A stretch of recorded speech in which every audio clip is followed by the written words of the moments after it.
The blood on the snow was still warm when Natalie Ashford realized they were closing in.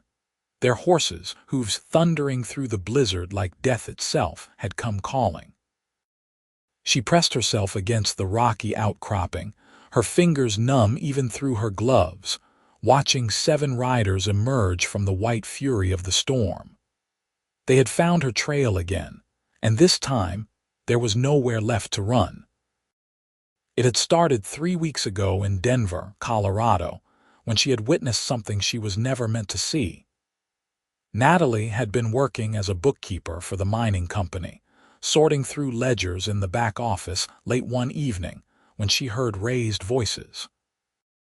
Through a crack in the door, she watched her employer, Marcus Thornton, and 6 of his men murder a federal marshal who had been investigating them for embezzlement and claim jumping.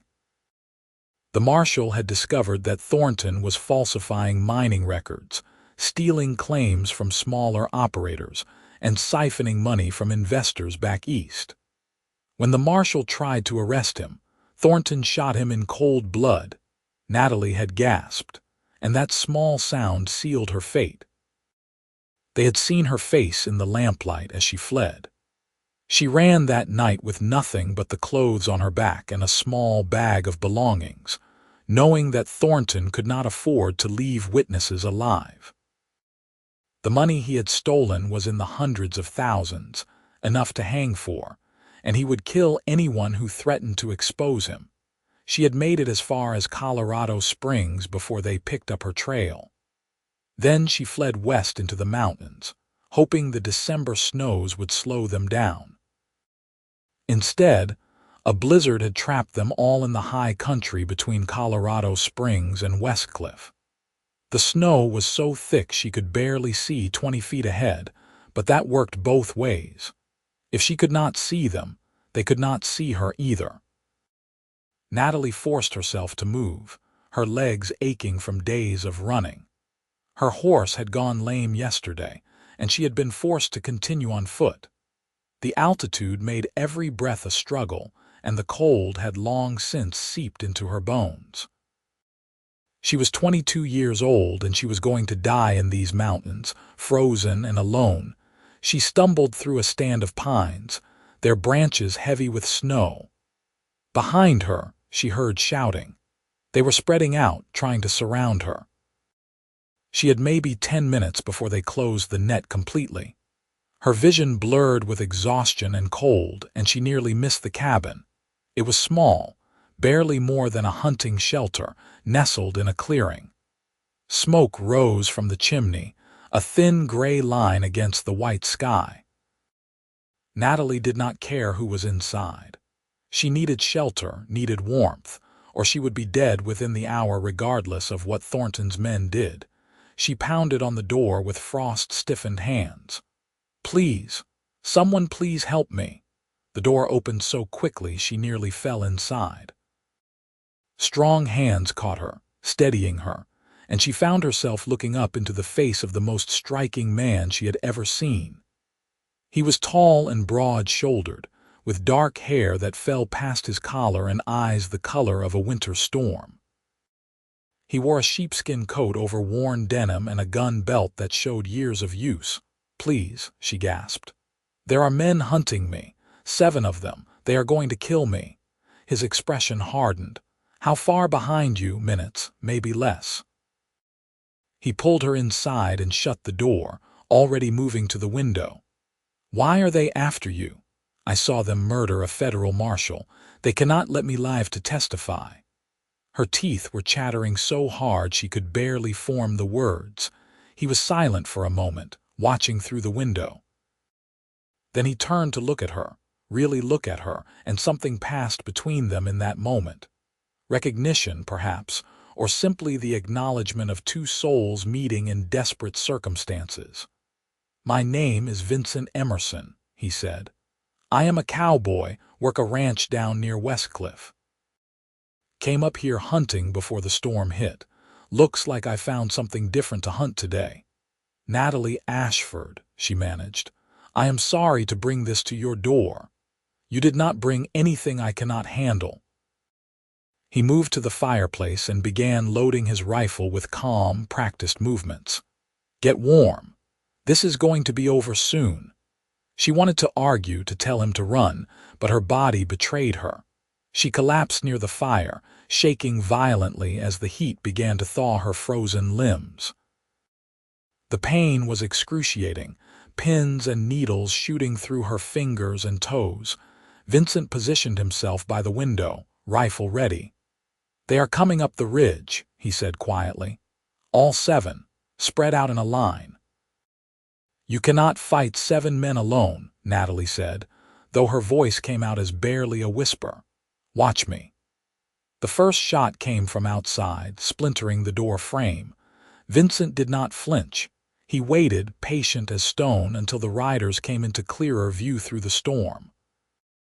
Then he opened the window and began to fire. His first shot took down the man on the far left, dropping him from his saddle before he even knew what hit him. The second shot rang out 3 seconds later, and another man fell. The remaining 5 scattered, seeking cover behind trees and rocks, but Vincent had already moved to a different window. His third shot echoed through the cabin, then his fourth, then his fifth. 5 men lay dead or dying in the snow. The remaining 2, including Marcus Thornton himself, turned their horses and fled back into the blizzard. Vincent tracked them with his rifle, but they disappeared into the white curtain of snow. He waited, tense and ready, but they did not return. "They are gone," he said finally, lowering his weapon. "The storm will cover their tracks, but they will not be back, not after watching 5 of their men die in as many minutes." Natalie stared at him, unable to process what had just happened. One man had just defeated 7, or driven them off at least, and he stood there as calm as if he had just finished morning chores. "Who are you?" she asked. "Told you. A cowboy." He set the rifle down and came to kneel beside her. "But I also spent time as an army scout before I took up ranching. Learned to shoot in the Indian Wars. Now let me look at your hands. You have got frostbite." He was gentle as he examined her fingers, carefully removing her wet gloves. His hands were rough and calloused, but warm, so wonderfully warm. Natalie felt tears sting her eyes, and she did not know if it was from the pain or the overwhelming relief. "You saved my life," she whispered. "Not done yet. You are not out of danger until we get you properly warmed up and check for serious frostbite." He wrapped her hands in dry cloth and began to work on her boots. "This is going to hurt." It did hurt terribly, but she bit her lip and endured. Vincent worked with the efficiency of someone who had treated frostbite before, rubbing circulation back into her feet, wrapping them in warm blankets. He heated water and made her drink warm broth from a pot that had been simmering over the fire. Slowly, agonizingly, feeling returned to her extremities. "You will keep your fingers and toes," he said after a thorough examination, "but you cannot go back out in that storm. We are stuck here until it passes." "I do not mind," Natalie said. She felt dizzy with exhaustion and relief and something else, something that made her heart beat faster when she looked at him. "How long do you think it will last, storm like this? Could be a day, could be 3. He met her eyes. "You are safe here, I promise you that." She believed him. Against all logic and reason, she believed him completely. The storm raged for 2 days. During that time, Natalie learned that Vincent Emerson was 26 years old, the youngest of 3 brothers who ran a cattle ranch in the valley below. He had left home at 17 to join the army, spent 5 years on the frontier, and come back to Colorado 3 years ago to help with the family business. He was quiet but not cold, thoughtful in his words and surprisingly easy to talk to. "Why did you leave the army?" she asked on the second night as they sat by the fire. "Saw too much killing," he said simply. "Killed too many men myself. When my time was up, I came home and told myself I was done with violence." He looked at the rifle propped against the wall. Guess I am not as done as I thought. Those men would have killed me. I know. Does not mean I take pleasure in it. He poked at the fire with a stick, sending sparks drifting up the chimney. What about you? How did a woman end up keeping books for a mining company? Natalie told him her story. She had been orphaned at 16 when her parents died of influenza. Her father had been a schoolteacher and had taught her reading, writing, and mathematics. With no family to take her in, she had found work where she could, eventually landing the position with Thornton's company because few men could match her skill with numbers. I thought I was lucky, she said bitterly. Good pay, respectable work. I did not realize I was working for a murderer and a thief. You could not have known. I should have seen the signs, the discrepancies in the books, the way he treated his workers. She hugged her knees to her chest. I was so focused on keeping my position that I did not ask questions. Vincent reached over and gently lifted her chin until she met his eyes. You did nothing wrong. And when it mattered, when you saw evil, you chose to run rather than stay silent. That took courage. The touch of his hand on her face sent warmth flooding through her that had nothing to do with the fire. She could see her own feelings reflected in his eyes. That same awareness, that same impossible connection that had sparked the moment they met. Vincent, she whispered, and then his lips were on hers. The kiss was gentle at first, tentative, as if they were both afraid this fragile thing between them might shatter. Then Vincent's arms came around her, pulling her close, and Natalie melted into him. She had never been kissed like this, never felt this overwhelming rush of emotion and need and rightness. When they finally pulled apart, both of them were breathing hard. I am sorry, he said roughly. I should not have. Do not apologize. She cupped his face in her hands. Do not you dare apologize for that. He smiled then, really smiled, and it transformed his whole face. I met you 2 days ago. I know. This is crazy. I know that too. She kissed him again, softer this time. I do not care. They spent that night wrapped in each other's arms, talking and kissing and learning the shape of each other. Vincent told her about growing up on the ranch, about his brothers Victor and Vaughn, about the life he was building.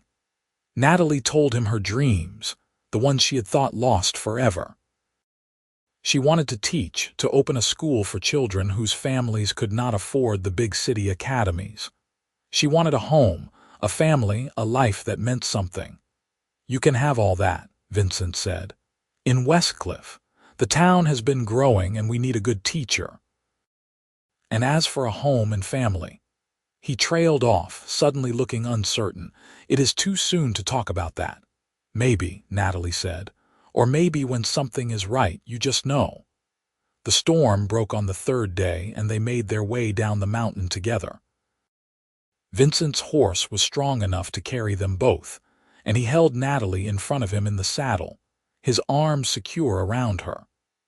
The journey took most of the day, winding down through passes and valleys until they finally emerged into the broader landscape that led to Westcliff. The town was small but thriving, nestled in the wet mountain valley with the Sangre de Cristo Range rising dramatically to the west.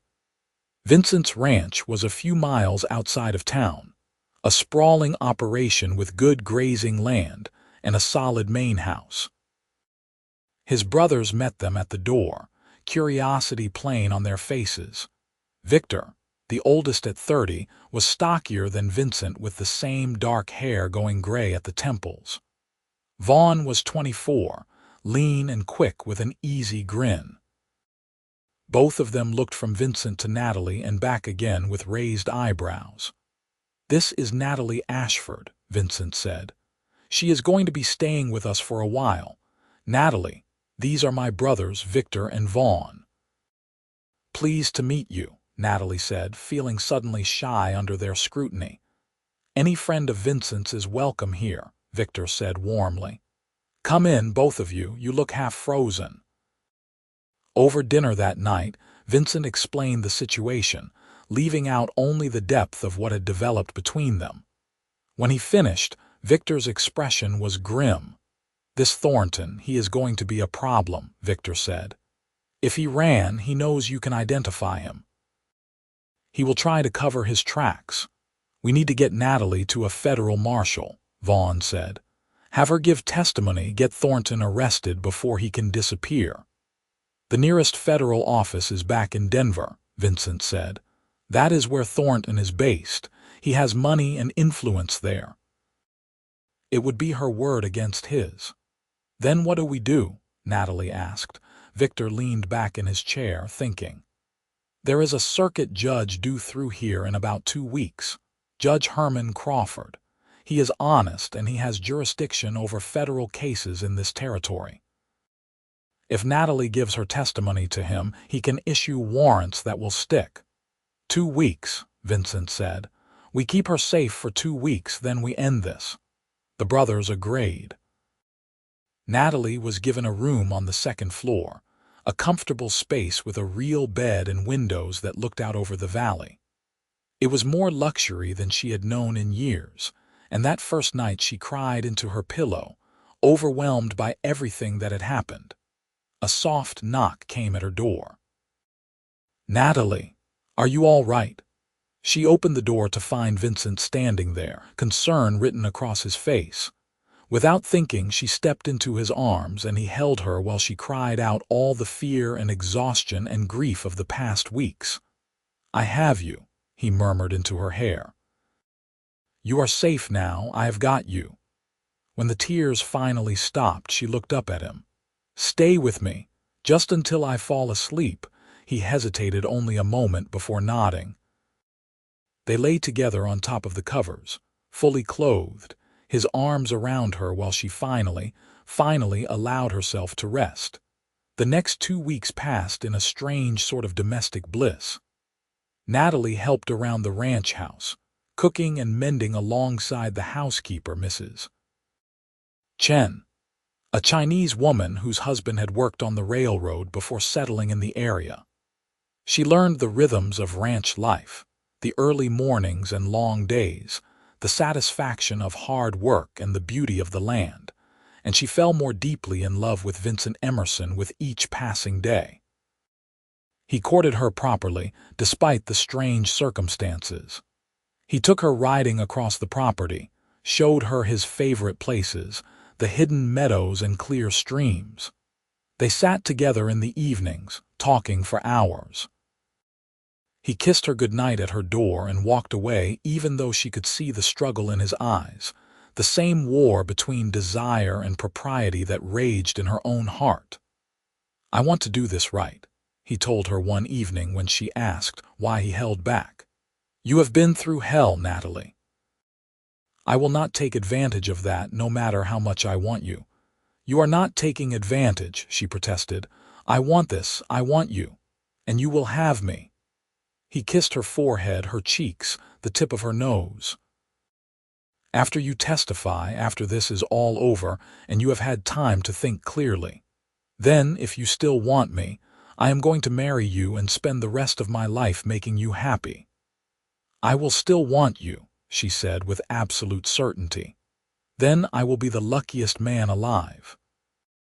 Judge Crawford arrived in Westcliff on schedule, a stern-faced man in his 50s with a reputation for fairness and an intolerance for corruption. Vincent brought Natalie to the courthouse, and she gave her testimony in front of the judge and a court recorder. She told them everything she had seen that night in Denver, identified Marcus Thornton by name, and provided details about the embezzlement she had discovered in the company books. "This is serious testimony, Miss Ashford," Judge Crawford said when she finished.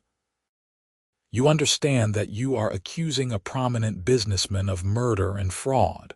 I understand, Your Honor, and I am telling the truth." The judge studied her for a long moment, then nodded. "I believe you are. I am issuing warrants for Marcus Thornton and his remaining associate. Federal marshals will be dispatched to Denver to make the arrests. In the meantime, I recommend you stay somewhere safe." "She is staying with me," Vincent said firmly, "and she will continue to stay with me." The judge's eyebrows rose slightly. "I see. Well, Mr. Emerson, I trust you will ensure Miss Ashford remains available should we need additional testimony. You have my word." They left the courthouse together, and Natalie felt as if an enormous weight had been lifted from her shoulders. It was not over yet, not completely, but she had done her part. She had told the truth and justice would follow. "What happens now?" she asked as they walked back toward where Vincent had tied his horse. "Now we wait to hear that Thornton has been arrested, and in the meantime—" He stopped and turned to face her, taking both her hands in his. "In the meantime, I want to know if you meant what you said about wanting me." Her heart began to race. "I meant it, every word. Then marry me, Natalie Ashford. Marry me and let me spend my life loving you." "Yes." The word came out as a laugh, bright and joyous. "Yes, absolutely yes." He kissed her right there in the middle of the street, lifting her off her feet and spinning her around. People passing by smiled and called out congratulations. In a town the size of Westcliff, news traveled fast, and by evening everyone knew that Vincent Emerson was getting married. They held the wedding a week later in the small church on the edge of town. Natalie wore a dress that Mrs. Chen had helped her make, simple but beautiful in cream-colored wool. Vincent wore his best suit, his hair neatly trimmed, looking more nervous than she had ever seen him. His brothers stood up with him, and Mrs. Chen and several women from town stood with Natalie. The ceremony was brief but heartfelt. When the preacher pronounced them man and wife, Vincent kissed her with such tenderness that Natalie felt tears slip down her cheeks. This was real. This was forever. She had found her home.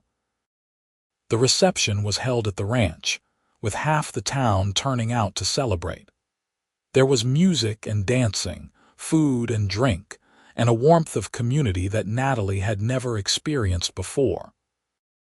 These people had welcomed her without question, accepted her as one of their own because Vincent loved her. It was a gift she would never take for granted. As the sun set and the party began to wind down, Vincent took her hand and led her away from the house, out to where they could see the mountains silhouetted against the darkening sky. "I love you, Natalie Emerson," he said, and the way he said her new name made her heart swell. "I am going to spend every day proving that to you." "I already know," she said, wrapping her arms around his neck, "but I will still enjoy watching you try."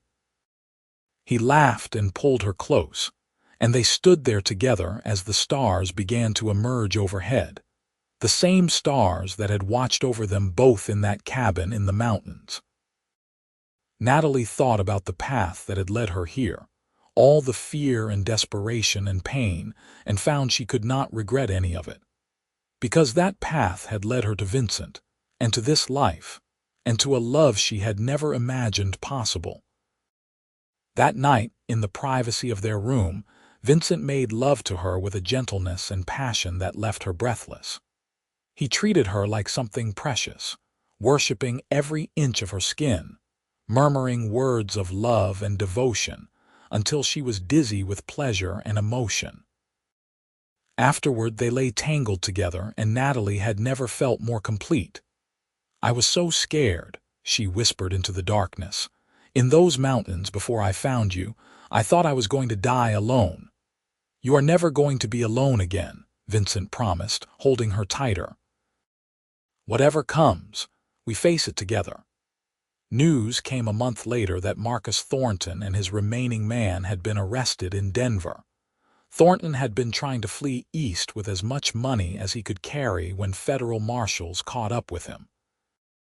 He would stand trial for the murder of the marshal and for fraud. The evidence Natalie had provided, combined with documents the marshals had seized from his office, would be enough to convict him. The two men who had fled from Vincent's gunfire in the mountains had never been found. Some said they had frozen to death in the storm, their bodies lying somewhere up in those high passes where they might not be discovered for years.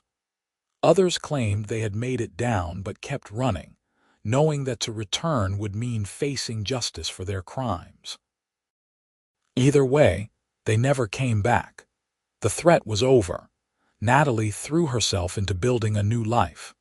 She began teaching lessons for children in town, using a corner of the general store until the community could raise money for a proper schoolhouse. The work was rewarding, watching young minds bloom and grow, knowing she was making a difference. Vincent supported her completely, proud of his wife's intelligence and dedication. Their first winter together was harsh, with heavy snows that kept them close to home for weeks at a time. But Natalie did not mind.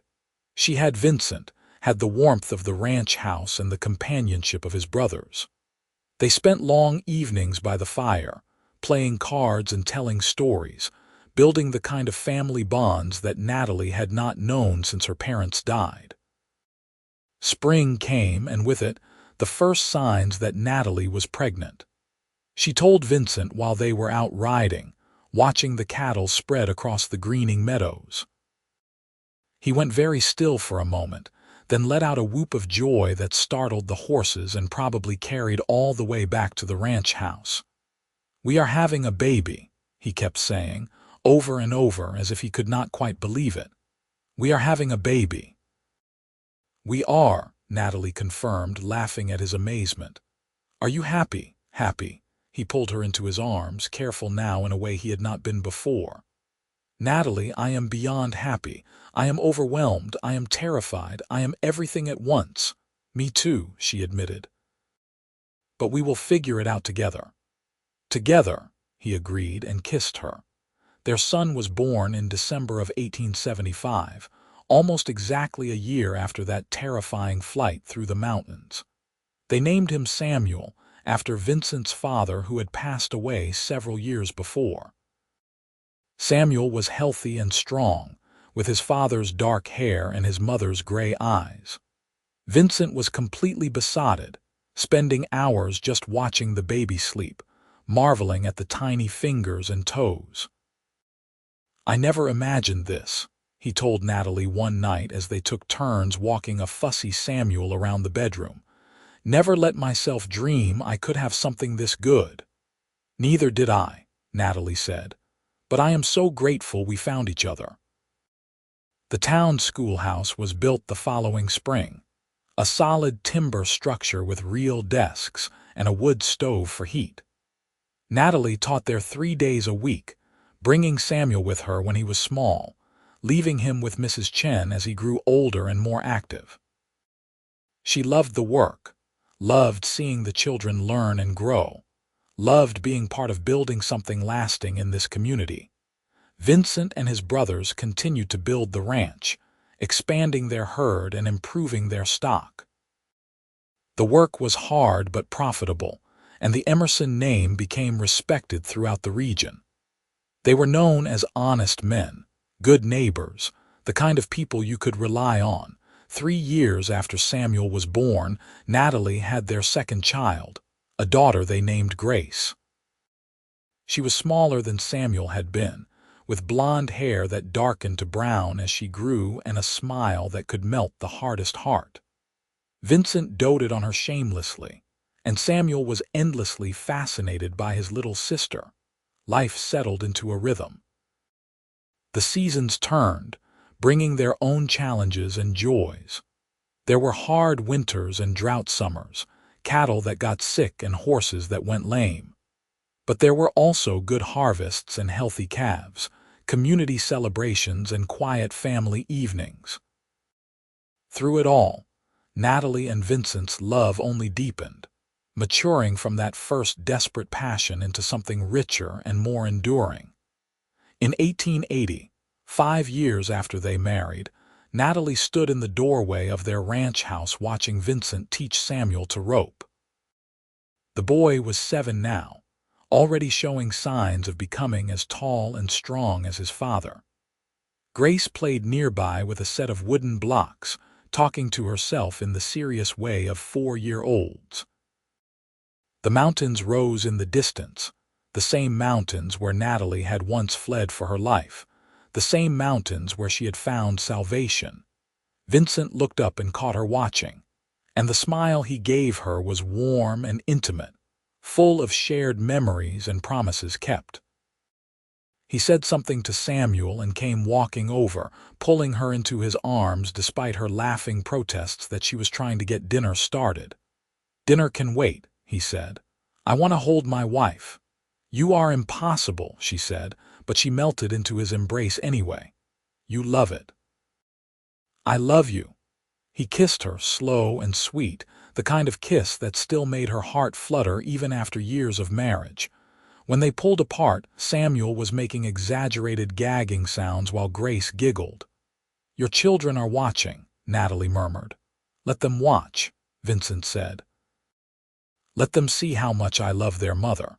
Maybe they will grow up knowing what a real marriage looks like." That night, after the children were asleep, Natalie told Vincent that she was pregnant again.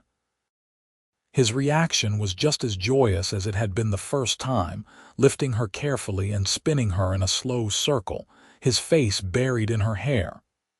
"How did I get so lucky?" he asked. "We both got lucky," Natalie corrected. "You saved my life and I saved yours right back." "How do you figure that? You said you came back from the army because you had seen too much killing, but you were just existing, not living. I gave you something to live for." He was quiet for a moment, then nodded slowly. "You are right. I was going through the motions before you. You made everything matter again." Their third child, another son they named Daniel, was born in the spring of 1881. He was a calm baby, easy and content, fitting into the family like he had always been there. Samuel was old enough now to be a real help, and Grace loved having a baby to fuss over. The schoolhouse had grown too, adding another teacher to help with the increasing number of students. Natalie cut back her own teaching to 2 days a week, wanting to spend more time with her young children while they still needed her. She did not regret it. There would be time for more teaching later, but these precious years with her babies would not come again. Marcus Thornton was hanged in Denver in 1882. 7 years after he murdered the federal marshal. The news reached Westcliff in a telegram, brief and to the point. Natalie felt no joy at his death, only a sense of finality. That chapter of her life was truly closed now. The man who had hunted her through the snow was gone, and she was free in a way she had not quite been before. That summer, they took the children on a trip up into the mountains, showing them the high country and teaching them to respect its beauty and danger. Vincent took Natalie to see the cabin where they had first met, though they did not go inside. It was enough to stand there together, remembering. "Do you ever regret it?" Natalie asked. "That you had to kill those men because of me?" "I regret that the world is such that men like that exist," Vincent said carefully. "But I do not regret protecting you. I would do it again in a heartbeat." "I know you would." She leaned against him, watching Samuel and Grace explore the clearing while Daniel napped in a carrier on Vincent's back. "You are the best man I have ever known." "I try to be," he said. "For you and for them, you all make me want to be better." The years continued to roll by, each one bringing changes. Samuel grew tall and serious, apprenticing with his uncles to learn the ranching business.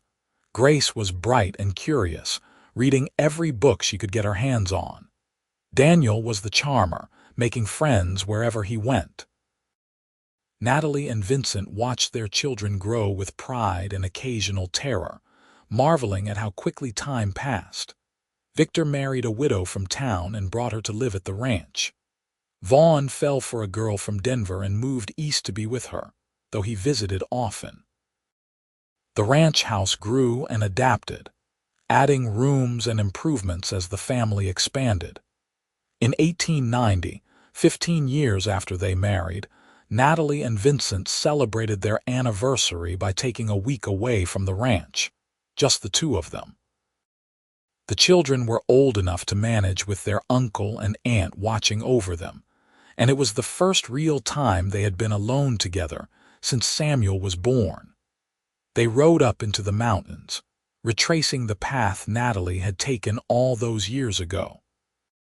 It was summer now instead of winter, the landscape green and lush instead of buried in snow.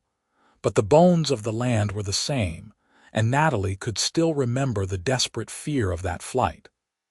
"I cannot believe it has been 15 years, she said as they made camp one evening. "It feels like yesterday and forever ago at the same time. I know what you mean." Vincent poured coffee from the pot on the fire and handed her a cup. "But I would not change a single moment. Well, maybe the part where you almost froze to death that I could do without." "Fair enough." She sipped the coffee, savoring the quiet and the solitude. "Do you ever think about how different things could have been? If I had not found your cabin, if you had not been there?" "I try not to," he admitted, "because thinking about a world where I never met you is unbearable." "You are everything to me, Natalie.